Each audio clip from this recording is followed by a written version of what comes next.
guys, it's Amy Scalia with Cincy Chic, and we are behind the scenes at the Cincinnati International Wine Festival headquarters, and I have Executive Director Debbie Dent here with me, and she's going to give you a little information to help you plan your trip to the International Wine Festival this year. So, discussion point number one, we have to talk about how to actually plan. So tell me, what are some tips for the best way to approach going to the International Wine Festival? Sure. So the Wine Festival will be March the 9th and 10th at the Duke Energy Center. And on, February the 16th, we will have a new map of what this year will look like. But this is last year's map, just to kind of give you an idea. I think the best way to plan it is to download this map off the website. One side will have the listing of all the wineries that will be there. We'll have over 700 wines from 200 different wineries. So that sounds very intimidating, but if you break it down into what your likes are or what your curiosities are, you can make it a good time. So for instance, you could go to this, you could say, I like Chardonnay. And then you could start going over here, circle the ones that you want, mark it on the map, and then you've suddenly got a game plan. Some people come 2 nights. They'll say, I would like to try white wines on Friday night and red wines on Saturday night. Or I want to try foreign wines one night and domestic on another night. So it's really up to you. The big part is to try something new, because where else will you have an opportunity to taste over 700 wines? All under one It's impossible. roof. Oh my gosh. Yeah, but just to have some fun with it. What do you like? What do you don't like? There'll be so many wine professionals there that you can ask them anything. There's no stupid question, and they are so well versed in breaking it down to what you know. So if you're a new drinker, they can talk your language, or if you're an expert drinker and have your own wine cellar, they can tailor it toward that level. Yeah, that level. Yeah. So really the point is to have a game plan in place, to really do a little bit of homework to make your experience so much better. Right. Otherwise it can be intimidating when you see this whole room filled with wine. Just make it fun. Break it down to something that's interesting to you. Yeah, absolutely. And when you're talking about intimidation, I'm always intimidated when I'm tasting. So can you actually tell us how to taste? Sure. So we don't feel funny when we're there. So I will show you what will be at each location. There'll be a dump bucket.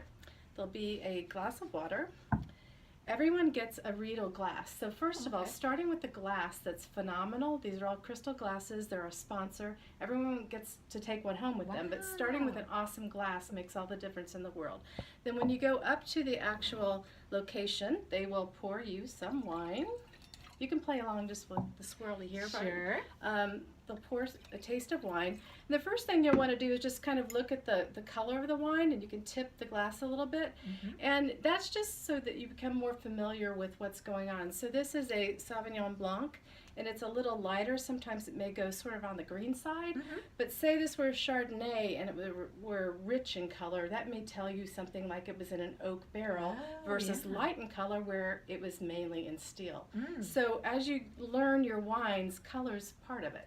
The next thing you'll do is just kind of swirl it around, and stick your nose in it and smell it, then back off and swirl it again. Do it again. Sometimes that second smell, because it smells a little different because the first smell got your nose going, and the second smell you can taste. And some people will move their nose around in different spots to taste it, but for the most part, you're just smelling what you can, and you might smell fruit, you might smell mineral, you might smell different herbs, spices, whatever that is. And then the next part you just taste. So just a little taste. Just a little taste, kind of coat your whole mouth with it. Okay.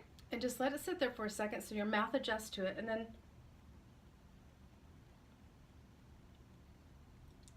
taste it. And the second taste is a little different because your mouth just got used to it.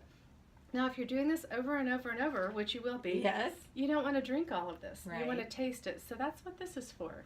Oh, okay. You just dump it on in there. Okay. Because it would be too much. So you need enough of it to swirl it and smell it. That's why they pour you enough of it to do that. But you don't want to consume it all, or you won't feel very well. So the other hint would be, say you go to a place and it has a red wine and a couple white wines. Start with the white wines first. And then when you move to the red wine, it's not that big of a deal. You're not turning this into pink. But when you if you finish the red wine and you're moving back to a white, they'll have water there. So Essentia Water is our water sponsor. Just, again, swirl it around, put it in a dump bucket, and now you can start over without turning your wine into pink. Yep, and ruining Unless it's the a rosé, experience. and then Yes. it already is pink. Hey, that's right. That's Exactly. right. Now, there's a lot of information on your website, including how to get tickets. So, where is that website? It is at winefestival.com. It's one of the easiest URLs ever. That's true. Easy to remember, even after a few tastings, Exactly, right? exactly. All right. Well, I definitely encourage you to check it out and use these tips to do your homework, because that will make the experience so much better, as if the festival could get any better. So check out that website and do your homework and get your tickets today.